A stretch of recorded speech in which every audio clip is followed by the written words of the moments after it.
স্বাধীনতার পর এই প্রথমবারের মতো পাকিস্তানের করাচি থেকে কন্টেইনার বহনকারী একটি জাহাজ সরাসরি বাংলাদেশের চট্টগ্রাম বন্দরে এসে ভিড়েছে।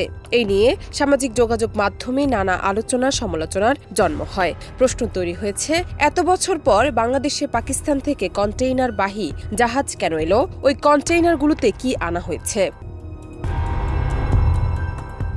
কাস্টমস সংশ্লিষ্ট সূত্রে জানা গেছে, পাকিস্তান থেকে আসা কন্টেইনারে সোডিয়াম কার্বনেট, ডলোমাইট, চুনাপাথর, পোশাক শিল্পের কাঁচামাল, কাপড়, রং ও গাড়ির যন্ত্রাংশ এসেছে।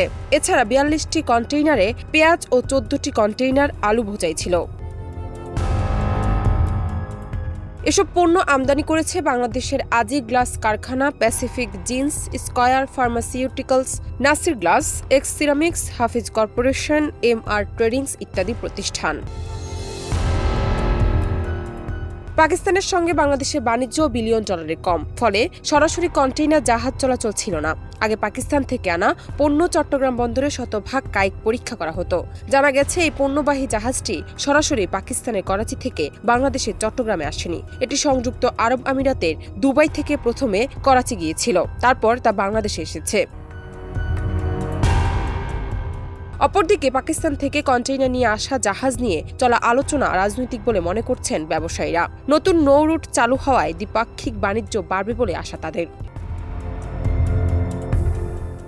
বিজিএমইএ এর সাবেক সহসভাপতি নাসির উদ্দিন চৌধুরী বলেন, পাকিস্তান অন্যতম তুলা রফতানিকারক দেশ। দেশটি বেশি পরিমাণে কাপড় উৎপাদন করে থাকে। বর্তমানে তা শুধুমাত্র চীন থেকে আমদানি করা হয়। এক্ষেত্রে আরেকটি দেশ যুক্ত হলে প্রতিযোগিতামূলক সুবিধা পাওয়া যেতে পারে। জান্নাত টিপু, দেশ রূপান্তর।